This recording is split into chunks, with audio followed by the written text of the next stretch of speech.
നമസ്കാരം. വിശാല കേരളം കാന്തപുരം എന്ന് വിളിക്കുന്നു സ്നേഹാദരങ്ങളോടെ. ഇസ്ലാമിക പൗരോഹിത്യ സമുച്ചയത്തിൽ ഷെയ്ഖ്,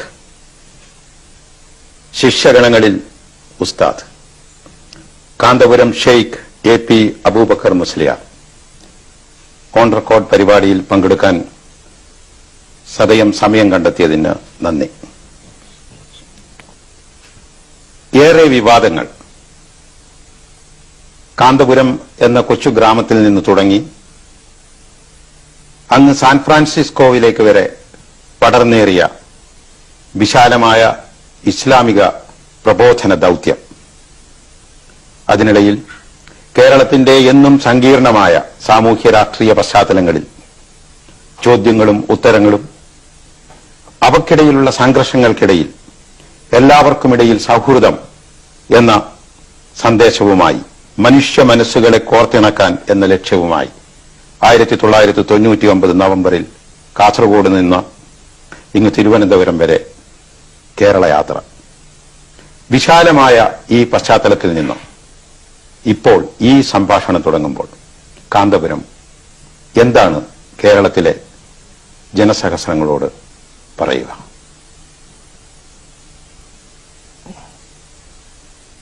എനിക്ക്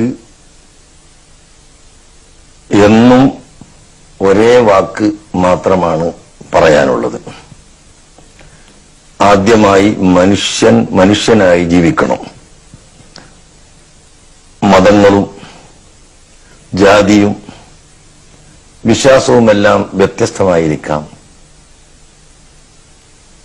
പക്ഷെ എല്ലാ മതങ്ങളും എല്ലാ വിശ്വാസക്കാരും മനുഷ്യരാണ് എന്നതുകൊണ്ട് മനുഷ്യനെ മനുഷ്യനായി കാണാൻ എല്ലാവർക്കും സാധിക്കണം. അതോടൊപ്പം മുസ്ലിം സമുദായം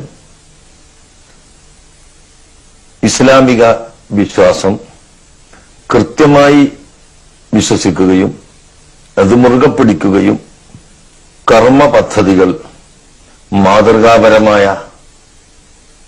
രീതിയിൽ മുമ്പോട്ട് കൊണ്ടുപോയി ലോകത്തിന് മുഴുക്കെ മാതൃകയായ ജീവിതം മുസ്ലിം സമുദായം മറ്റുള്ളവർക്ക് കാഴ്ചവെച്ച് എല്ലാ ജനങ്ങളെയും ആകർഷിപ്പിക്കുകയും എല്ലാവരെയും സന്തോഷത്തോടുകൂടി അടുപ്പിക്കുകയും ചെയ്യുന്ന ഒരു പ്രത്യേക ജീവിതം നയിക്കണമെന്നാണ് മുസ്ലിം സമുദായത്തോട് പ്രത്യേകിച്ച് പറയാനുള്ളത്. മുഴുവൻ ജനങ്ങളോടും ഞങ്ങൾ എപ്പോഴും പറയുന്നത്, നിങ്ങളുടെ ജാതിയോ നിങ്ങളുടെ മതമോ നിങ്ങളുടെ വിശ്വാസമോ മനുഷ്യർ തമ്മിലുള്ള സംഘട്ടനത്തിന് വഴി ആകരുത്. മനുഷ്യനെ മനുഷ്യനായി കാണാനും രാജ്യത്തിന്റെ നന്മയ്ക്ക് വേണ്ടി ഒത്തൊരുമിച്ച് പ്രവർത്തിക്കാനും സമാധാനത്തിനും സൗഹൃദത്തിനും സഹിഷ്ണുതയ്ക്കും വേണ്ടി യത്നിക്കാനും നിങ്ങൾക്ക് സാധിക്കണം. ഇതാണ് ഇസ്ലാമിക സന്ദേശം. ഈ സന്ദേശമാണ് ഞാൻ എപ്പോഴും ചെയ്യാറുള്ളത്. അത് തന്നെയാണ് ഇപ്പോഴും. പ്രത്യേകമായ മാറ്റം ഒന്നും ഇല്ല. വളരെ കലുഷിതമായ ഒരു സാമൂഹ്യ രാഷ്ട്രീയ പശ്ചാത്തലത്തിൽ അങ്ങ് 5 വർഷം മുമ്പ് നടത്തിയ കേരള യാത്ര, അതിനുശേഷം ഇപ്പോഴുള്ള കേരളത്തിന്റെ അവസ്ഥ, അത്തരം യാത്രകൾ, അത്തരം ദൌത്യങ്ങൾ ഈ കൊച്ചു കേരളത്തിൽ എന്തെങ്കിലും നിർണായകമായ നന്മകൾ ഉണർത്തിയിട്ടുണ്ടോ? അല്ല, ഫലം അങ്ങയെ സംബന്ധിച്ചിടത്തോളമെങ്കിലും നിരാശയാണ്? ഞങ്ങളുടെ യാത്രയും പ്രവർത്തനവും മൂലം നന്മയും ഗുണവും ഉണ്ടായിട്ടുണ്ട് എന്നത് ഒരു സത്യമാണ്. പക്ഷേ മനുഷ്യ പ്രകൃതി ഇടയ്ക്കിടെ അവരെ ഉണർത്തിക്കൊണ്ടിരിക്കുകയും ഇടയ്ക്കിടെ പരിവർത്തനത്തിലേക്ക് തള്ളിക്കൊണ്ടിരിക്കുകയും വേണമെന്നത് മനുഷ്യ പ്രകൃതിയാണ്. ആ നിലക്ക് ജനങ്ങളിൽ വന്നുകൊണ്ടിരിക്കുന്ന പ്രകൃതിപരമായ ചില ചിന്താഗതികളും കുഴപ്പങ്ങളും ഇപ്പോൾ അല്പം കാണുന്നതിൽ ഖേദമുണ്ട്. അതുകൊണ്ട് നമ്മുടെ ആ പ്രവർത്തനവും ദൌത്യവും നിർത്തിക്കളയാതെ വീണ്ടും പ്രവർത്തിക്കണമെന്നത് അനിവാര്യമാണ്. ഇതിന്റെ അടിസ്ഥാനത്തിൽ തന്നെ ഞാൻ സുപ്രീം കൌൺസിൽ ചെയർമാനായി എന്റെ കീഴിൽ പ്രവർത്തിക്കുന്ന SYS അടുത്ത ദിവസം കേരളത്തിലുടനീളം ഒരു ക്യാമ്പയിൻ ആരംഭിച്ചിട്ടുണ്ട്, നടത്തുകയാണ്. ആ ക്യാമ്പയിന്റെ ലക്ഷ്യം തന്നെ കേരളത്തെ കൊലക്കയറിൽ നിന്ന് മോചിപ്പിക്കുക, രക്ഷിക്കുക, സുരക്ഷാ സംവിധാനം ലോകത്തിന് നേർന്നു കൊടുക്കുക. SYS എന്ന് പറഞ്ഞാൽ സുന്നി യുവജന സംഘം, സമസ്ത കേരള സുന്നി യുവജന സംഘം. അങ്ങനെ ജനങ്ങൾ ആഡംബര ജീവിതത്തിലൂടെയും അധാർമികതയിലൂടെയും നാശത്തിലേക്ക് വഴി തെറ്റിപ്പോയിക്കൊണ്ടിരിക്കുമ്പോൾ അതിൽ നിന്നും ജനങ്ങളെ മോചിപ്പിച്ചെടുക്കാൻ ബോധവൽക്കരണം നടത്തുക ഇത് അനിവാര്യമാണ്. ഒരിക്കൽ കേരളയാത്രയിലൂടെ അത് ചെയ്തുവെങ്കിൽ ഇന്ന് മറ്റൊരു പ്രമേയത്തിലൂടെ ഞങ്ങളുടെ സംഘടന തന്നെ ആ കാര്യം ചെയ്തുകൊണ്ടിരിക്കുകയാണ്. അതിനാൽ നമ്മുടെ പ്രവർത്തനം ഫലപ്രദമല്ല എന്ന് ഒരിക്കലും പറഞ്ഞുകൂടാ, ഫലപ്രദം തന്നെയാണ്. പിന്നെയും പിന്നെയും ഉണ്ടാകുന്നതിൽ നമുക്ക് നിരാശപ്പെടാൻ പാടില്ല. നേതൃത്വത്തിന് പ്രത്യേകിച്ചും നിരാശ എന്നത് ഉണ്ടാകാൻ പാടില്ല. എപ്പോഴും ജനങ്ങളെ നല്ലതിലേക്ക് ക്ഷണിക്കുകയും സൗഹാർദ്ദത്തിലേക്ക് കൊണ്ടുവരികയും ചെയ്യാൻ കാലഘട്ടത്തിന് അനുയോജ്യമായ അനിവാര്യമായ പ്രവർത്തനങ്ങൾ ചെയ്തുകൊണ്ടിരിക്കണം. അത് ഇപ്പോഴും ചെയ്തുകൊണ്ടിരിക്കുന്നു. ഏറ്റവും പുതിയ വർത്തമാനകാലത്തിൽ നിന്ന് നമുക്ക് അങ്ങയുടെ ബാല്യത്തിലേക്ക്, ശൈശവത്തിലേക്ക് പോകാമെങ്കിൽ അവിടെ നിന്ന് ആവേശകരമായ പല വിവരങ്ങളുമാണ് എനിക്ക് മനസ്സിലാക്കാൻ സാധിച്ചത്. അതായത് അങ്ങയുടെ അഭിമന്യ പിതാവ് അഹമ്മദ് ഹാജി അങ്ങയുടെ ബാല്യത്തിൽ തന്നെ ബാപ്പ ഈ ലോകത്തോട് വിട പറഞ്ഞു.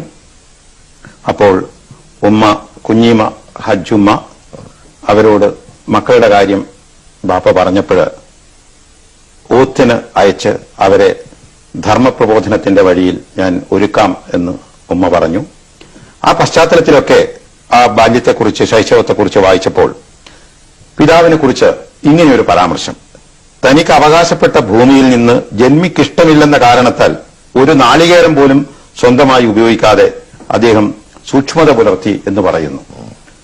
ഹലാൽ അനുസരിച്ചിട്ടുള്ള ഒരു ജീവിത രീതി, അല്ലെങ്കിൽ അത് അനുസരിച്ചിട്ടുള്ള ഭക്ഷണം മാത്രം, നമുക്ക് വിധിക്കാത്തത്, നമുക്ക് അർഹമല്ലാത്തത് ഒന്നും സ്പർശിക്കരുത്. അത്രയും മൗലികമായ നന്മയിലൂന്നിയ, ധാർമ്മികതയിലൂന്നിയ ഒരു പാരമ്പര്യത്തിന്റെ തുടർച്ചയാണ് അങ്ങ്. ആ ധർമ്മനീതികൾ ഈ സങ്കീർണമായ ലോകത്ത്, ഭൗതിക ജീവിതത്തിൽ പുലർത്താൻ പറ്റുന്നുണ്ടോ? തീർച്ചയായും അത് പുലർത്താൻ സാധിക്കും. എന്റെ പിതാവ് എന്റെ ചെറുപ്പത്തിൽ പഠിപ്പിച്ച അതേ മാർഗം തന്നെയാണ് ഞാൻ ഇന്ന് തുടർന്നു വരുന്നത്. അതിന് വ്യക്തമായ ഉദാഹരണം ആണ് ഞാൻ നടത്തുന്ന ഏറ്റവും വലിയ ഒരു പ്രസ്ഥാനം എന്നോണം വളർന്നു വന്ന മർക്കസ് സഖാഫത്തി സുന്നിയ, സുന്നി കൾച്ചറൽ സെന്റർ.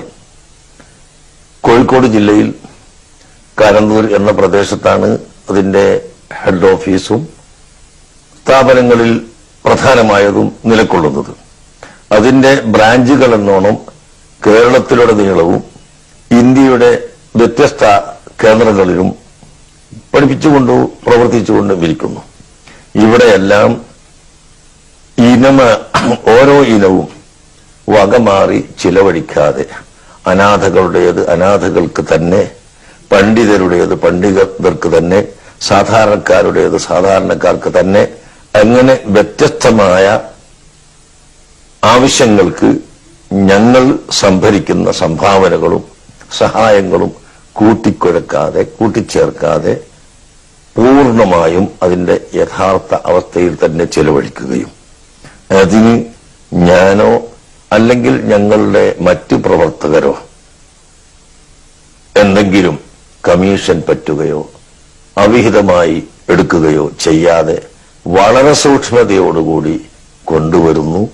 ഇത് നമ്മുടെ രക്തവും മജ്ജയും മാംസവും ഹലാലായ ഭക്ഷണം കഴിച്ച് ഹലാലായ വെള്ളം കുടിച്ച് അഥവാ അനുവദനീയമായ മാർഗത്തിലൂടെ വളരണമെന്നും അങ്ങനെ വളർന്നവർക്ക് മാത്രമേ പാരത്രിക മോക്ഷം സിദ്ധിക്കുകയുള്ളൂ എന്നും ഞങ്ങളുടെ ഉറച്ച വിശ്വാസവും ഞങ്ങൾ പഠിച്ചതും ഇപ്പോഴും പഠിപ്പിച്ചുകൊണ്ടിരിക്കുന്നതും അതാണ്.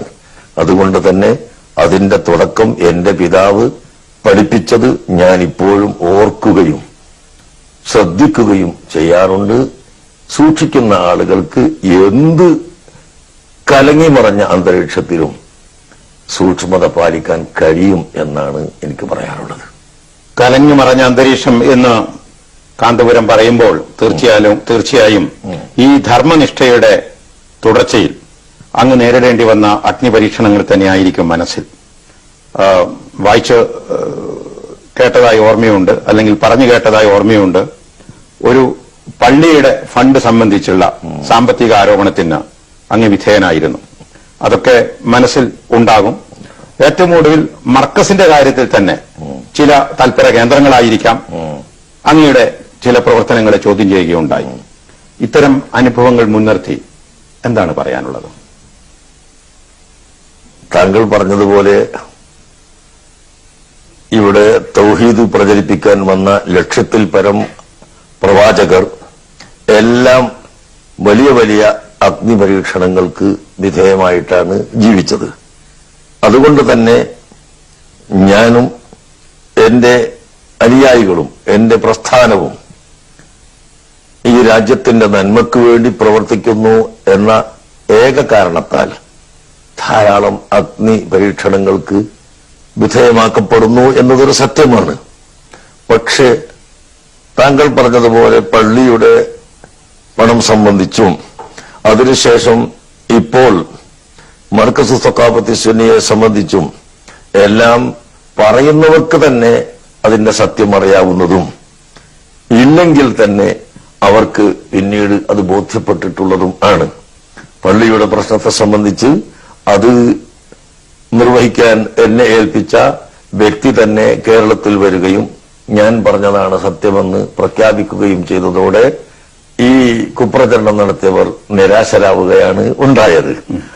അതുപോലെ മർക്കസ് സഖാഫത്തി സുന്നിയ എന്ന ഈ സ്ഥാപനം അനധികൃതമായി അതിന്റെ പ്രവർത്തനം നടക്കുന്നില്ലെന്ന് ലോക ജനത വിശ്വസിക്കുന്നതും അതിന്റെ പേരിൽ അതിലേക്ക് സഹായഹസ്തങ്ങൾ നീട്ടുന്നതും ആണ്. ഇപ്പോഴും അതേ നിലയിൽ തന്നെ ആ സ്ഥാപനത്തിന് ജനങ്ങൾ സഹായഹസ്തങ്ങൾ നീട്ടുന്നുണ്ട്. ഒന്നുകൂടി വ്യക്തമായി പറഞ്ഞാൽ 27 കൊല്ലത്തിൽ ഇതുവരെയില്ലാത്ത അത്രയും അധികം വിദ്യാർത്ഥികളാണ് ആ സ്ഥാപനത്തിൽ ഈ വർഷം അപേക്ഷിച്ചിട്ടുള്ളത്. ഞങ്ങൾ സെലക്ഷൻ നടത്തി, അതിൽ പരീക്ഷ നടത്തി അവർക്ക് സെലക്ട് ചെയ്തിട്ടുള്ള വിദ്യാർത്ഥികളും എണ്ണം വളരെ അധികമാണ്. വർഷങ്ങൾക്ക് മുമ്പുള്ള കണക്കിൽ തന്നെ 15,000 വിദ്യാർത്ഥികൾ ഈ സ്ഥാപനത്തിന്റെ കീഴിൽ വിദ്യ അഭ്യസിക്കുന്നതായി കണ്ടിട്ടുണ്ട്.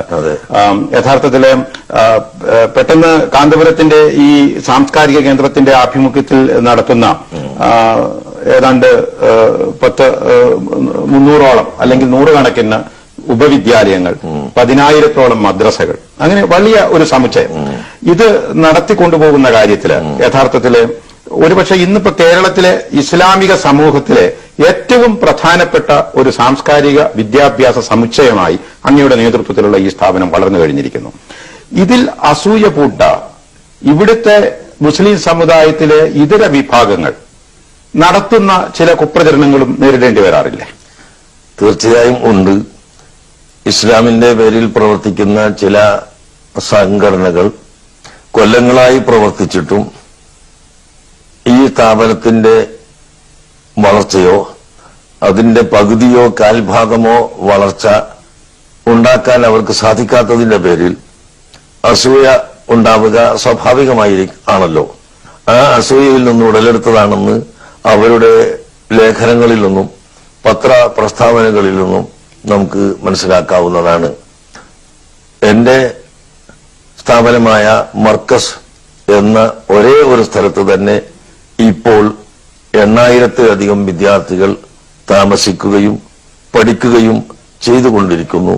അതിന്റെ ബ്രാഞ്ചുകൾ എന്നോണം ഡൽഹി, ബാംഗ്ലൂർ, മദ്രാസ് തുടങ്ങിയ പ്രധാനപ്പെട്ട കേന്ദ്രങ്ങളിലും മറ്റ് ചെറിയ ചെറിയ ഗ്രാമങ്ങളിലും ധാരാളം സ്ഥാപനങ്ങളും പ്രവർത്തനങ്ങളും നടന്നുകൊണ്ടിരിക്കുന്നു.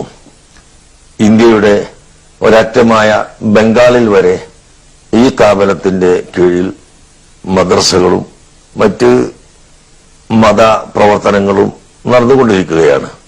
ഇത് കാണുമ്പോൾ സ്വാഭാവികമായും അസൂയക്കാർ ഉണ്ടാകാമെന്നത് സംശയിക്കേണ്ടതില്ല. ഈ അസൂയയിൽ നിന്ന് ഉടലെടുത്തതാണ് താങ്കൾ ചോദിക്കുന്ന അല്ലെങ്കിൽ താങ്കളുടെ ചോദ്യത്തിൽ നിന്ന് ഊഹിക്കപ്പെടാവുന്ന ആരോപണങ്ങൾ എന്ന് വ്യക്തമായും ഞാൻ പറയാൻ ആഗ്രഹിക്കുന്നു. ഒരു 1.5 വർഷം മുമ്പ് മാതാ അമൃതാനന്ദമയുമായി ഇതുപോലുള്ള ഒരു അഭിമുഖ സംഭാഷണത്തിൽ ഞാൻ ഒരു ചോദ്യം ഉന്നയിച്ചു. എവിടെ നിന്നാണ് ഇത്രയും വലിയ സ്ഥാപനങ്ങളും പ്രസ്ഥാനങ്ങളും നടത്താനുള്ള പണം? നമ്മുടെ നാട്ടുകാർക്ക് ഏറ്റവും പ്രധാനപ്പെട്ട ആദ്യം ചോദിക്കാനുള്ള ഇതാണല്ലോ. അതുകൊണ്ട് ഇതിന്റെ ഈ സാമ്പത്തിക സംവിധാനത്തെക്കുറിച്ച് എന്താണ് അങ്ങേക്ക് നാട്ടുകാരെ അറിയിക്കാനുള്ളത്? അവരെന്ത് മറുപടി പറഞ്ഞുകൊണ്ട് എനിക്കറിയില്ല. എന്റെ മറുപടി, ഞങ്ങൾ ചാരിറ്റി ബോക്സസ് എല്ലാ സ്ഥലങ്ങളിലും പാവപ്പെട്ടവരുടെയും കഴിവുള്ളവരുടെയും വീടുകളിലും അവരുടെ കച്ചവട സ്ഥലങ്ങളിലും പൊതുസ്ഥലങ്ങളിലെല്ലാം ഈ ധർമ്മ പട്ടികകൾ നിക്ഷേപിച്ചിട്ടുണ്ട്. ഓരോ മാസം പൂർത്തിയാകുമ്പോൾ റിസീവർമാർ പോവുകയും അതിൽ നിന്ന് കാശുകൾ കളക്ട് ചെയ്ത് കൊണ്ടുവരികയും ചെയ്യുന്നു. അത് ഇവിടെ മാത്രമല്ല, ഗൾഫ് നാടുകളിലും ഉണ്ട്, ഉത്തരേന്ത്യൻ നാടുകളിലും ഉണ്ട്. അങ്ങനെ ഇന്ത്യയുടെ വിവിധ ഭാഗങ്ങളിലും ഇന്ത്യക്ക് പുറത്തുമുള്ള ഇന്ത്യക്കാരായ പല ആളുകളുടെയും സ്ഥലങ്ങളിൽ വെച്ച ധർമ്മപ്പട്ടികളിൽ നിന്ന് കിട്ടുന്നതാണ് ഞങ്ങളുടെ വരുമാനത്തിൽ നിന്ന് വലിയ ഭാഗം. കൂടാതെ സ്വദേശത്തും വിദേശത്തുമുള്ള നല്ലവരായ ആളുകൾ നിയമവിധേയമായി ഞങ്ങൾക്ക് സംഭാവന നൽകാറുണ്ട്. വിദേശത്തു നിന്ന് സംഭാവന സ്വീകരിക്കുന്നതിന് ഹോം മിനിസ്ട്രിയും അതുപോലെ റിസർവ് ബാങ്കും എല്ലാം അംഗീകരിച്ചു തന്ന, ഇന്ത്യ ഗവൺമെന്റ് അംഗീകരിച്ച ശരിയായ അക്കൗണ്ടിലൂടെ ഞങ്ങൾ കാശ് വരുത്താറുണ്ട്. അങ്ങനെ വിദേശത്തു നിന്നും സ്വദേശത്തു നിന്നുമുള്ള പൊതുജനങ്ങളുടെ സംഭാവനകളാണ്, വിശിഷ്യ പാവപ്പെട്ടവരുടെ സംഭാവനകളാണ് കൂടുതൽ ഞങ്ങൾക്ക് ഉള്ളത്. അതുകൊണ്ടാണ് ഞങ്ങൾ ഈ സ്ഥാപനം നടത്തിക്കൊണ്ടുപോകുന്നത്. എന്തൊക്കെ തർക്ക വിതർക്കങ്ങൾ ഇന്നത്തെ പശ്ചാത്തലത്തിലുണ്ടെങ്കിലും ഈ ഇൻഫർമേഷൻ ടെക്നോളജി, വിവര സാങ്കേതിക വിദ്യ ഉൾപ്പെടെയുള്ള ഏറ്റവും പുതിയ ശാസ്ത്ര വിദ്യാഭ്യാസത്തിൽ ഇതര സംസ്ഥാനങ്ങളെ അപേക്ഷിച്ച് മുന്നോട്ടാണെന്നാണ് നമ്മളിപ്പോൾ ആശ്വസിക്കുന്നത്. യഥാർത്ഥത്തിൽ അങ്ങനെയല്ല. നമ്മേക്കാളും മുമ്പോട്ട് വരുന്ന കർണാടകം പോലെയുള്ള സംസ്ഥാനങ്ങളുണ്ട്. എന്നിരുന്നാലും ഇപ്പോൾ വിദ്യാഭ്യാസത്തിൽ കുറെയൊക്കെ പിന്നാക്കം നിന്ന എന്ന രീതിയിൽ വിശേഷിപ്പിക്കപ്പെട്ട മലപ്പുറം ജില്ലയിൽ ഇപ്പോൾ IT സ്ഥാപനങ്ങൾ, അതൊരു പക്ഷേ IT തലത്തിൽ ഒരു ജില്ല എന്ന നിലയിൽ മറ്റു ജില്ലകൾക്കെല്ലാം ഉപരിയായിട്ട് മലപ്പുറം ജില്ലയിൽ ചില സമഗ്രമായ IT വിദ്യാഭ്യാസ ശൃംഖലകൾ ഉണ്ടായി. അങ്ങയുടെ സ്ഥാപനം പോലും ഇപ്പോൾ ഏറ്റവും പുതിയ IT വിദ്യാഭ്യാസ സൗകര്യങ്ങൾക്ക് വേണ്ടി ആസൂത്രണങ്ങൾ നടപ്പിലാക്കിക്കൊണ്ടിരിക്കുകയാണെന്ന് അറിഞ്ഞു. ആ പശ്ചാത്തലത്തിലാണ് ചോദിക്കുന്നത്, യഥാർത്ഥത്തിൽ ഈ സാങ്കേതിക വിദ്യാഭ്യാസം അല്ലെങ്കിൽ ഭൗതികമായിട്ടുള്ള മുന്നേറ്റത്തിനു വേണ്ടിയുള്ള വിദ്യാഭ്യാസ സ്ഥാപനങ്ങളുടെ വളർച്ചയും വികാസവും ഇസ്ലാമികമായ ആത്മീയതയുടെ ഭദ്രതയുടെ മേൽ എന്തെങ്കിലും ആഘാതങ്ങൾ ഉണ്ടാക്കുന്നുണ്ടോ? ഭൗതികമായ അനുവദനീയമായ ഏത് വിദ്യയും അനിവാര്യമാണെന്നാണ് ഇസ്ലാം പഠിപ്പിച്ചിട്ടുള്ളത്. ഇവിടെ ഗോളശാസ്ത്രം, തത്വശാസ്ത്രം തുടങ്ങിയ വിദ്യകൾ പഠിപ്പിച്ച പ്രവാചകരും പണ്ഡിതന്മാരും ഉണ്ടായിട്ടുണ്ട്. അതുകൊണ്ട് തന്നെ ഈ ടെക്നിക്കൽ വിദ്യാഭ്യാസമോ അതുപോലുള്ള ഏത് ഭൗതിക വിദ്യാഭ്യാസമോ വളർന്നു വരുന്നതിന് ഒരിക്കലും ഇസ്ലാം എതിരല്ല. പക്ഷേ ധാർമ്മിക വിദ്യ അതോടൊപ്പം നൽകാതെ വിദ്യാർത്ഥികളെ കയറൂരി നാം വിട്ടാൽ ഇവരുടെ വിദ്യാഭ്യാസം കൊണ്ട് സമുദായത്തിനും നാടിനും അവർക്ക് തന്നെയും വിപത്തായിരിക്കുമെന്നാണ് പറയാനുള്ളത്. അതുകൊണ്ട് എപ്പോഴും ധാർമ്മിക ബോധത്തിലും ധാർമ്മിക ചിന്തയിലും വിദ്യാർത്ഥികളെ വളർത്തിയെടുക്കണം. അത് മുസ്ലിം സമുദായമല്ലാത്തവർക്കും ധാർമ്മിക ബോധം ഉണ്ടാക്കി കൊടുക്കണം. ഞങ്ങളുടെ സ്ഥാപനങ്ങളിൽ മുസ്ലിംകളും അല്ലാത്തവരും പഠിക്കുന്നുണ്ട്. ITC, ആർട്സ് കോളേജ് തുടങ്ങിയ സ്ഥാപനങ്ങളിൽ മലയാളം മീഡിയം, ഇംഗ്ലീഷ് മീഡിയം സ്കൂളുകൾ ഇതെല്ലാം ഞങ്ങൾ ധാരാളം നടത്തുന്നുണ്ട്. ഈ നടത്തുന്നതിലെല്ലാം എല്ലാ വിഭാഗത്തിൽപ്പെട്ടവരും ഉണ്ട്. അവർക്ക് ഞങ്ങൾ പ്രത്യേകമായി മോറൽ ക്ലാസുകൾ നടത്തുകയും ധാർമ്മിക ബോധം അവർ ഉണ്ടാക്കി കൊടുക്കുകയും ചെയ്യുന്നു. ഇസ്ലാമിക വിശ്വാസവും ഇസ്ലാമിക വിജ്ഞാനവും മുസ്ലിംകൾക്ക് മാത്രമായും നൽകുന്നു. അങ്ങനെ ധാർമ്മിക ബോധം ഇല്ലാത്ത ഒരു വിദ്യ ഇവിടെ ഉണ്ടെങ്കിൽ അത് ആപത്താണ്. ഇന്ന് നാം തീവ്രവാദികളെന്നും ഭീകരവാദികളെന്നും അല്ലെങ്കിൽ നക്സലൈറ്റുകളെന്നും ഒക്കെ പറയുന്ന ചിലർ രാജ്യത്തുണ്ടാക്കി തീർക്കുന്ന കുഴപ്പങ്ങൾ അവർക്ക് വിദ്യാഭ്യാസമില്ലാത്തത് കൊണ്ടല്ല. ഒറ്റയടിക്ക് വിദ്യാഭ്യാസമില്ലാത്തവരാണ് ഈ ചെയ്തതെന്ന് പറയാൻ എനിക്ക് സാധ്യമല്ല. വിദ്യാഭ്യാസം അവർക്കുണ്ട്. പക്ഷേ അവരുടെ ധാർമ്മികതയിൽ ഊന്നിക്കൊണ്ടല്ലാത്തത് കൊണ്ട് അവരുടെ വിദ്യ രാജ്യത്തിന്റെ നാശമായി വരുന്നു. ഇവിടെ ഒരു ചോദ്യം ശ്രീ കാന്തപുരം, അതായത് ഇവിടെ മുസ്ലിം ലീഗ് ഏതൊരു മുന്നണിയിൽപ്പെട്ട് ഭരണത്തിലായാലും നമ്മുടെ ഈ സമീപകാലത്തെ ഒരു 1-2 ദശാബ്ദങ്ങളിലെ അനുഭവം, മുസ്ലിം ലീഗാണ് വിദ്യാഭ്യാസ വകുപ്പ് കൈകാര്യം ചെയ്യുന്നത്. അതിനെന്തെങ്കിലും പ്രത്യേക കാരണങ്ങളുണ്ടോ? അതുകൊണ്ട് എന്തെങ്കിലും പ്രത്യേക ഗുണങ്ങൾ കണ്ടിട്ടുണ്ടോ? എന്താണ് അങ്ങയുടെ നിരീക്ഷണം? മുസ്ലിം ലീഗ് ഇവിടെ കേരളത്തിൽ മന്ത്രിസഭയിൽ വരുമ്പോൾ എപ്പോഴും ഒരു 2ാം സ്ഥാനം അവർക്കാണ് MLA-മാരുടെ എണ്ണം കൊണ്ട് ഉണ്ടാകുന്നത്. വകുപ്പുകളിൽ ഏറ്റവും ഉന്നതമായ ആഭ്യന്തരം തുടങ്ങിയവ മുഖ്യമന്ത്രി ഏറ്റെടുത്തു കഴിഞ്ഞാൽ, അല്ലെങ്കിൽ അതുപോലുള്ള ആളുകൾ ഏറ്റെടുത്തു കഴിഞ്ഞാൽ, പിന്നീട് പ്രധാനപ്പെട്ട വകുപ്പുകൾ കൊടുക്കാൻ ഈ ഭൂരിപക്ഷത്തിന്റെ അടിസ്ഥാനത്തിൽ മുസ്ലിംകൾക്ക്, മുസ്ലിം ലീഗിന് അർഹതയുള്ളത് കൊണ്ടായിരിക്കാം അവർക്ക് കൊടുക്കുന്നത്. പക്ഷേ അവർ പലപ്പോഴും ഈ സ്ഥാനം ദുരുപയോഗപ്പെടുത്തുകയും നിഷ്പക്ഷത അതിൽ കാണിക്കാതെ ഇരിക്കുകയും ചെയ്തതുകൊണ്ടാണ് ഇന്ന് അഭിപ്രായ വ്യത്യാസങ്ങളും കുഴപ്പങ്ങളും അവർക്കിടയിൽ വർദ്ധിച്ചിട്ടുള്ളത്. അതിന് മറ്റൊരാൾ വന്ന് അവരും നീതി ചെയ്തിട്ടില്ലെങ്കിൽ അവർക്കെതിരെയും അതുണ്ടാകും. നീതിയാണ് നമുക്ക് ആവശ്യം. ഏത് സമുദായം വിദ്യാഭ്യാസ വകുപ്പ് കൈകാര്യം ചെയ്താലും പ്രത്യേക സമുദായത്തിന് മാത്രം ഉയർച്ച നൽകാതെ കേരള രാജ്യത്തിന് പൊതുവായ വീക്ഷണത്തിലൂടെ വിദ്യാഭ്യാസം ഉണ്ടാകാൻ മന്ത്രിസഭ പ്രവർത്തിക്കണം. അത് പ്രവർത്തിച്ചാൽ എപ്പോഴും നാട്ടിൽ നേട്ടമുണ്ടാകും. ഇപ്പോൾ വിദ്യാഭ്യാസത്തിന്റെ ധാർമ്മിക അടിസ്ഥാനത്തെക്കുറിച്ച് കാന്തപുരം ഇപ്പോൾ ഇവിടെ അടിവരയിട്ട് പറഞ്ഞു. മുസ്ലിം ലീഗിന്റെ നേതാക്കന്മാർ വിദ്യാഭ്യാസ മന്ത്രിമാരായിരിക്കുന്ന കാലയളവുകളിൽ, ഈ കാലം ഉൾപ്പെടെ, വിദ്യാഭ്യാസ രംഗത്തെ മുന്നേറ്റത്തിന് എന്തൊക്കെയാണ് ചെയ്യേണ്ടത്? ഒരുപക്ഷെ കാന്തപുരത്തെ പോലെ വളരെ വിശാലമായ ഒരു വിദ്യാഭ്യാസ സാംസ്കാരിക സ്ഥാപന സമുച്ചയത്തിന് നേതൃത്വം കൊടുക്കുന്ന വ്യക്തികളോടെങ്കിലും അവർ അന്വേഷിക്കാറുണ്ടോ, കൂടിയാലോചിക്കാറുണ്ടോ? ഭരണാധികാരികൾ എന്ന നിലക്ക് എല്ലാ മതങ്ങളും എല്ലാ ചിന്താഗതിക്കാരും പഠിക്കുന്ന സ്ഥാപനമാണല്ലോ സ്കൂളുകൾ. അതിനാൽ അവിടെ ഒരളവോളം മാത്രമേ ധാർമ്മിക വിദ്യാഭ്യാസം നടപ്പിൽ വരുത്താൻ ഗവൺമെന്റിന് കഴിയുകയുള്ളൂ. ഏത് ഗവൺമെന്റ് ആയിരുന്നാലും അത്രമാത്രമേ കഴിയുകയുള്ളൂ. അതുകൊണ്ട്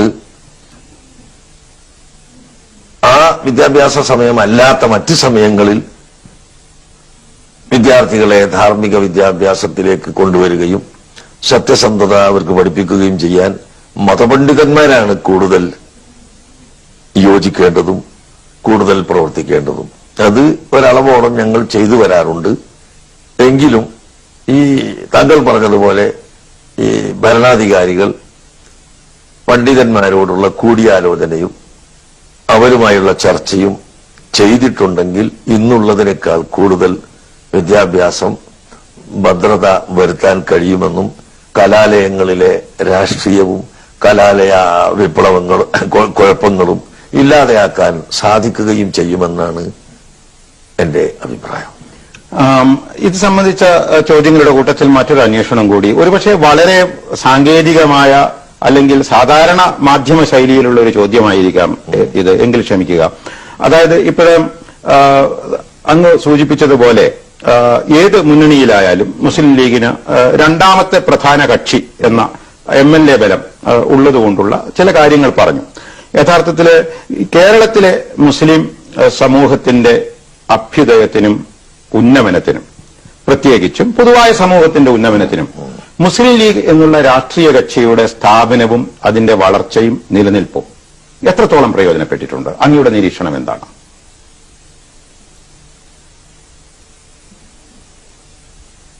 മുസ്ലിം ലീഗ് സമുദായത്തിന് മൊത്തത്തിൽ പുരോഗതിയുണ്ടാക്കുന്ന വിഷയത്തിൽ ശ്രദ്ധിക്കാതെ പോവുകയും താൽപര്യമുള്ളവർക്ക് മാത്രം സഹായഹസ്തങ്ങൾ നീട്ടുകയും ചെയ്തു എന്ന കാരണം കൊണ്ടാണ് ഇവിടെ മുസ്ലിം ലീഗിനോട് മുസ്ലിമീങ്ങളിൽ തന്നെ ഒരു വലിയ വിഭാഗം എതിർപ്പ് വരാൻ കാരണം. രാഷ്ട്രീയം ഏതായിരുന്നാലും ഞങ്ങളെ സംബന്ധിച്ചിടത്തോളം ഞങ്ങൾക്ക് പ്രത്യേക രാഷ്ട്രീയം ഇല്ലാത്തവരാണ്. ആര് ഭരിച്ചാലും നീതി പുലർത്തണം, ഈ രാജ്യത്തിന്റെ നന്മയ്ക്ക് വേണ്ടി പ്രവർത്തിക്കണം എന്ന നിർദ്ദേശവുമായി ഞങ്ങൾ അവരെ മുമ്പിൽ ചെല്ലും. ഞങ്ങൾക്ക് സ്ഥാപനങ്ങളോ ഞങ്ങൾക്ക് വല്ല പദ്ധതികളോ ഉണ്ടെങ്കിൽ അവരെ മുമ്പിൽ വെക്കും. ഇതല്ലാതെ രാഷ്ട്രീയമായി ഞങ്ങൾക്ക് ഒരു പ്രത്യേക താല്പര്യവും ഇല്ല. എങ്കിൽ പോലും മുസ്ലിം ലീഗിനെ മാത്രം തുണക്കുന്നില്ല എന്ന കാരണം കൊണ്ട് കേരളത്തിലെ വലിയ ഭൂരിപക്ഷം ജനങ്ങളെയും അവർ വെറുപ്പിച്ചിട്ടുണ്ട് എന്നതിന്റെ പേരിലാണ് അവരുമായി പിണക്കം വരാനുള്ള ചില കാരണങ്ങൾ. എന്നല്ലാതെ ഇവിടെ ഏതെങ്കിലും ഒരു കക്ഷി ആയതുകൊണ്ട് മറ്റുള്ളവർ വെറുക്കുന്നു എന്നതല്ല.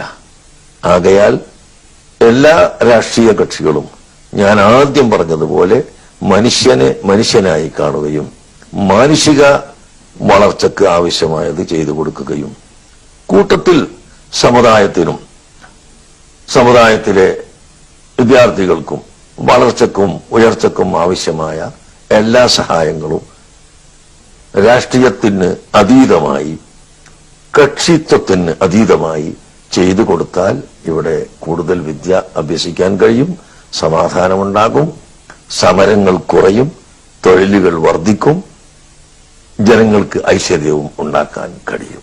ലോകം അംഗീകരിച്ച ഒരു ഭരണ സംവിധാനമാണല്ലോ ജനാധിപത്യം. ആ ജനാധിപത്യത്തിൽ രാഷ്ട്രീയ പ്രസ്ഥാനങ്ങൾക്ക് വളരെ നിർണായകമായ പ്രസക്തിയുണ്ട്. പക്ഷേ ഈ രാഷ്ട്രീയ പ്രസ്ഥാനങ്ങളുടെ നായകന്മാർക്ക് മാത്രമേ ജനജീവിതത്തിന്റെ പ്രശ്നങ്ങളിൽ അവസാനത്തെ വാക്ക് പറയാനുള്ള അധികാരമോ അർഹതയോ ഉള്ളൂ എന്നുള്ള ഒരു ധാരണ ഇപ്പോഴും നിലനിൽക്കുന്നത് പോലെ, ഉദാഹരണത്തിന് കാന്തപുരത്തെ പോലെ പ്രബുദ്ധമായ ഒരു ചിന്താ സരണിയുടെ ഉടമസ്ഥൻ, അല്ലെങ്കിൽ ചരിത്രബോധത്തോടുകൂടി വർത്തമാനകാല പ്രശ്നങ്ങളെ സമീപിക്കാൻ സമ്യക്കായ ഒരു ബോധത്തിന്റെ ഉടമ, ഇങ്ങനെയുള്ള പുരോഹിത നായകന്മാർ മിക്കവാറും എല്ലാ സമുദായങ്ങളിലും മതങ്ങളിലുമുണ്ട്. പക്ഷെ ഇവരുമായി കൂടി കാഴ്ചകൾ നടത്താതെയോ സംഭാഷണങ്ങൾ നടത്താതെയോ അവരൊക്കെ യാഥാസ്ഥികന്മാർ എന്നുള്ള നിലയിൽ കരുതുകയും എന്നാൽ തങ്ങളുടെ മാർഗമാണ് ശരി എന്നുള്ള രീതിയിൽ പ്രവർത്തിക്കുന്ന രാഷ്ട്രീയ നേതാക്കന്മാർ, അത് ഒരു പ്രശ്നമായിട്ട് തോന്നിയതുകൊണ്ടാണ് അങ്ങയുടെ അഭിപ്രായം ഈ കാര്യത്തിൽ ഞാൻ ചികഞ്ഞ് നോക്കിയത്. വീണ്ടും ക്ഷമിക്കുക. തികച്ചും താങ്കൾ പറഞ്ഞത് അതെ ശരിയാണ്. അതുകൊണ്ട് തന്നെയാണ് ഞാൻ പറഞ്ഞത് മത പണ്ഡിതന്മാരും മറ്റ് ആത്മീയ രംഗത്ത് പ്രവർത്തിക്കുന്നവരും ഏത് മതത്തിൽപ്പെട്ട നേതാക്കളും ഉണ്ടെങ്കിൽ അവരും ആയി ഒരു കൂടിയാലോചനയും നമ്മുടെ രാജ്യത്തിന് ഏതാണ് നല്ല രീതിയെന്ന് ആലോചിക്കുകയും ചെയ്യുന്നത് രാഷ്ട്രീയത്തിന്റെ വളർച്ചയ്ക്കു കൂടി നല്ലതാണ്, രാജ്യത്തിന്റെ നന്മക്കും നല്ലതാണ്. ഈ മന്ത്രിയായി വരുന്ന ആളെല്ലാം നേരത്തെ ട്രെയിനിങ് ചെയ്ത് പൂർണ്ണമായ ആളല്ല, പുതുതായി കയറി വരികയാണ്. അദ്ദേഹത്തിന്റെ വിജ്ഞാനം വളർത്താനും വികസിപ്പിക്കാനും ഒക്കെ ഇത് ഉപകാരമാണ്. അത് ഒരു സംവിധാനം അതിനുണ്ടാകണം എന്ന് തന്നെയാണ് എന്റെയും അഭിപ്രായം. യഥാർത്ഥത്തിൽ SYSന്റെയോ അല്ലെങ്കിൽ സമസ്തയുടെ മറ്റ് പ്രസ്ഥാന ഘടകങ്ങളുടെയോ സമ്മേളനങ്ങൾ കേരളത്തിലെ ഏറ്റവും വലിയ മനുഷ്യ കൂട്ടായ്മകളായി തീരാറുണ്ട്. ദശലക്ഷക്കണക്കിന് ആളുകൾ. അത് ഒരു 4-5 ദിവസം തുടർച്ചയായി നടന്ന സമ്മേളനങ്ങൾ പോലും തന്നെ ആ കാര്യത്തിൽ വളരെ ശ്രദ്ധ പിടിച്ചു പറ്റിയിട്ടുണ്ട്. അഖിലെ പിന്നെ അങ്ങ് തന്നെ നടത്തിയ കേരള യാത്ര, ഇതിന്റെയൊക്കെ ഒരു അനുഭവ പശ്ചാത്തലത്തിൽ എന്റെ ആ രംഗത്തുള്ള അവസാനത്തെ ചോദ്യമാണ്. അതായത് ഈ മുസ്ലിം ലീഗ് എന്ന് പറഞ്ഞ ഒരു പ്രത്യേക രാഷ്ട്രീയ കക്ഷി ഉണ്ടായിരുന്നില്ലെങ്കിൽ മുസ്ലിം സമുദായത്തിൽപ്പെട്ട നിരവധി നേതാക്കന്മാർ കേരളത്തിലെ മറ്റു രാഷ്ട്രീയ പ്രസ്ഥാനങ്ങളിൽ ഇന്നുള്ളതിനേക്കാളും നിർണായകമായ രംഗത്ത് വരുമായിരുന്നുവോ? എന്താണ് അങ്ങയുടെ അഭിപ്രായം? മുസ്ലിം ലീഗ് ഇല്ലായിരുന്നുവെങ്കിൽ മറ്റ് രാഷ്ട്രീയത്തിൽ വരുമെന്നുള്ളത് തീർച്ചയാണല്ലോ. ഏതെങ്കിലും രാഷ്ട്രീയത്തിൽ പ്രവർത്തിക്കുന്നവരായിരിക്കും ഇവിടുത്തെ ബഹുഭൂരിപക്ഷം ജനങ്ങളും. ഞങ്ങളെപ്പോലെ ഞങ്ങൾക്ക് എല്ലാ രാഷ്ട്രീയക്കാരും രാഷ്ട്രീയമില്ലാത്തവരും വേണം, അവരുടെ എല്ലാ സഹായവും വേണം എന്നതുകൊണ്ട് മാത്രം ഞങ്ങൾ രാഷ്ട്രീയത്തിൽ പ്രവർത്തിക്കുന്നില്ല എന്നതൊഴിച്ചാൽ ഈ രാജ്യത്തെ ബഹുഭൂരിപക്ഷം ജനങ്ങളും ഏതെങ്കിലും ഒരു പ്രത്യേക രാഷ്ട്രീയവുമായി ബന്ധപ്പെട്ടുകൊണ്ട് ജീവിക്കുന്നവരാവാം. അപ്പോൾ ഇവിടെ മുസ്ലിം ലീഗ് ഇല്ലെങ്കിൽ ഈ മുസ്ലിം ലീഗിൽ പ്രവർത്തിക്കുന്നവർ മറ്റേതെങ്കിലും രാഷ്ട്രീയത്തിൽ പോകും, പ്രവർത്തിക്കും എന്നത് തീർച്ചയാണ്. ആര് പ്രവർത്തിച്ചാലും അവര് രാജ്യത്തിന്റെ നന്മ പൊതുവായി കാണണം, എങ്കിൽ മാത്രമേ സമാധാനം ഉണ്ടാവാൻ സാധിക്കുകയുള്ളൂ. ഇതാണ് ഞങ്ങൾക്ക് പറയാനുള്ളത്. ഞാനിത് ചോദിക്കാൻ വേറൊരു കാരണം, ഈ കുറച്ച് ഒരു 10-30 കൊല്ലം മുമ്പ് വരെയൊക്കെ ഞാൻ മലബാറിൽ നിന്നാണ്, ഞാൻ കണ്ണൂരിൽ നിന്നാണ്. അപ്പോൾ ഈ കോഴിക്കോടൊക്കെ പ്രവർത്തിച്ച ആ കാലഘട്ടത്തില് സാധാരണ ഈ കോൺഗ്രസ് വൃത്തങ്ങളിൽ കേൾക്കുന്ന ഒരു പദമുണ്ട്, ദേശീയ മുസ്ലിം. ഞാൻ എന്നിട്ട് 1-2 പേരോട് ചോദിച്ചിട്ടുണ്ട്, നമ്മുടെ മർഹൂം അബ്ദുൽ റഹ്മാൻ സാഹിബിന്റെ കാര്യമൊക്കെ പറയുമ്പോൾ അവരൊക്കെ ദേശീയ മുസ്ലിം, അത് തൊട്ട് ഇങ്ങേറ്റ ആര്യാടൻ മുഹമ്മദ് വരെ ദേശീയ മുസ്ലിം. അപ്പൊ ഞാൻ ചോദിച്ചു, ദേശീയ മുസ്ലിം എന്ന് കോൺഗ്രസ്സുകാർ പറയുന്നു, അപ്പൊ ദേശീയ അല്ലാത്ത മുസ്ലിങ്ങളുണ്ടോ? വെറുതെ ചെറുപ്പക്കാരായതുകൊണ്ട് ചോദിച്ചതാണ്. യഥാർത്ഥത്തിൽ അങ്ങനെയുള്ള ഒരു വേർതിരിവ്, അങ്ങനെയുള്ള ഒരു ദുർവാസന ചില കാലങ്ങളിലെങ്കിലും നിലനിന്നിരുന്നില്ലേ? അങ്ങനെ ഒരിക്കലും ഉണ്ടാവാൻ പാടില്ല. ദേശീയ മുസ്ലിം എന്നതുകൊണ്ട് അവരെന്താണ് ഉദ്ദേശിച്ചത് എന്ന് എനിക്കറിയില്ല. പൊതുവെ ദേശത്തിന് വേണ്ടി പൊതുവായ കാര്യങ്ങളിൽ പൊതുവായി പ്രവർത്തിക്കുന്നവർ എന്ന അർത്ഥമാണ് എങ്കിൽ അത് എല്ലാ മുസ്ലിംകളും അങ്ങനെ ആവണം. അതേസമയത്ത് ദേശീയ മുസ്ലിം എന്ന് പറഞ്ഞുകൊണ്ട് ഇസ്ലാമിനെ കൈവിടാൻ ഒരിക്കലും പാടില്ല. മുസ്ലിം ഇസ്ലാമിനെ അതിന്റെ ശരിയായ രീതിയിൽ മുറുകെ പിടിച്ചുകൊണ്ട് തന്നെ ദേശത്തിന് വേണ്ടി, നാടിനു വേണ്ടി, രാജ്യത്തിന് വേണ്ടി പ്രവർത്തിക്കണം. അതാണ് ദേശീയ മുസ്ലിം എങ്കിൽ എല്ലാവരും ദേശീയ മുസ്ലിം ആയേ പറ്റൂ. യഥാർത്ഥത്തില് മുസ്ലിം സമൂഹത്തിന്റെ രാജ്യസ്നേഹത്തെക്കുറിച്ച് അങ്ങ് ചെയ്ത കാർഗിൽ പ്രഭാഷണങ്ങളൊക്കെ ഞാൻ ഓർക്കുന്നുണ്ട്. തീർച്ചയായിട്ടും ഏറ്റവും രാജ്യസ്നേഹോദ്ദീപകമായ രീതിയിലുള്ള പ്രഭാഷണങ്ങളായിരുന്നു കാന്തപുരം ആ കാലഘട്ടത്തിൽ നിർവഹിച്ചിരുന്നത്. അതിനുശേഷം ഒരു ഹിന്ദു മൌലികവാദികളുടെ ഇടപെടൽ ഇന്ത്യൻ രാഷ്ട്രീയത്തിൽ വരുത്തിയ മാറ്റങ്ങൾ, അത്തരം നിലപാടുകളെക്കുറിച്ച് ഇവിടുത്തെ ഹൈന്ദവ രാഷ്ട്രീയ മേഖലകളിലുണ്ടായ വ്യാഖ്യാന ഭേദങ്ങളെ തുടർന്ന് അന്നത്തെ നിലപാട് യഥാർത്ഥത്തിൽ വ്യക്തമാക്കിയതിന്റെ ശക്തി പോരാ എന്നോ അതിന് കുറച്ചുകൂടി അടിവരയിട്ട് പറയേണ്ടുന്ന കാര്യമുണ്ടോ എന്നോ ഇപ്പോൾ തോന്നുന്നുണ്ടോ? ഈ ഹൈന്ദവരിൽ ബഹുഭൂരിപക്ഷം ആളുകളും മറ്റ് മതത്തോട് വൈരാഗ്യവും എതിർപ്പും വെച്ചു പുലർത്തുന്നവരാണ് എന്ന് എനിക്ക് വിശ്വാസമില്ല, എനിക്ക് അഭിപ്രായമില്ല. ഹൈന്ദവരും ഇവിടെ സമാധാനത്തിൽ ജീവിക്കണമെന്ന് കരുതുന്നവരും അവരുടെ വിശ്വാസത്തിൽ മുന്നോട്ട് പോകണമെന്ന് ഉദ്ദേശിക്കുന്നവരും മറ്റ് മുസ്ലിം സമുദായമോ ക്രിസ്തീയ വിഭാഗമോ അവരുടെ വിശ്വാസത്തിൽ പോകുന്നതിന് വിരോധമില്ലെന്ന് കരുതുന്നവരും തന്നെയാണ്. പക്ഷേ താങ്കൾ സൂചിപ്പിച്ച പോലെ ഏതാനും കാലങ്ങൾക്ക് ശേഷക്കിടയിൽ ഹൈന്ദവ വിഭാഗത്തിൽ ഏതാനും ചില ആളുകൾക്ക് ഇവിടെ ഹൈന്ദവവൽക്കരിക്കണം, എല്ലാവരും അത് സ്വീകരിക്കണം എന്ന ചിന്തയുമായി പുറത്ത് വരാറുണ്ടല്ലോ. അങ്ങനെ ഏക സിവിൽ കോഡിന്റെ വാദവുമായി എല്ലാം വരാറുണ്ട്. ഈ വാദം ഒരിക്കലും ബുദ്ധിപരമായി അംഗീകരിക്കാവുന്നതല്ല. അതുപോലെ നമ്മുടെ ഇന്ത്യൻ ഭരണഘടനയ്ക്കും വിരുദ്ധമാണ്.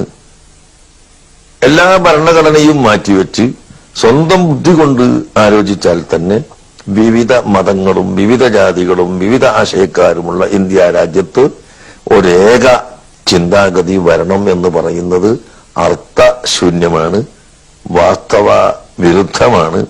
ഒരിക്കലും നടക്കാത്ത കാര്യവും ആണ്. അങ്ങനെ ചിലർ ഇന്ന് ബാധിക്കാൻ തുടങ്ങിയതും രാജ്യത്ത് കുഴപ്പങ്ങൾ വരുത്തി തീർക്കുന്നുണ്ട്. അതുകൊണ്ട് അവർക്ക് ബോധവൽക്കരണം നടത്തണം. അവരെയും നമുക്ക് ചിലപ്പോഴെങ്കിലും അങ്ങേ പോലെയുള്ള വളരെ മിതത്വമാർന്ന പുരോഹിതന്മാരുമായി സംഭാഷണം നടത്തവേ ഞാൻ ഒരു കാര്യം അന്വേഷിക്കാറുണ്ട്. അതായത് ഭൂരിപക്ഷ ന്യൂനപക്ഷ വിഭാഗങ്ങളെ കുറിച്ചുള്ള സങ്കല്പം, അതിന്റെ ഒരു ദേശീയ വീക്ഷണവും അതിന്റെ ഒരു അന്തർദേശീയ വീക്ഷണവും. ഇവിടെ ഹിന്ദു വർഗീയവാദം ഇവിടെ വേരുപിടിക്കാനുള്ള ഒരു സാഹചര്യം ഇപ്പോൾ നിലവിലുണ്ടെങ്കിൽ ഒരുപക്ഷെ ഇതൊരു ചോദ്യമാണ്, വെറും സൈദ്ധാന്തികമായ ഒരു അന്വേഷണം എന്ന് കരുതിയാൽ മതി. ലോകതലത്തിൽ ഹൈന്ദവ സമുദായം വളരെ ന്യൂനപക്ഷമാണ്.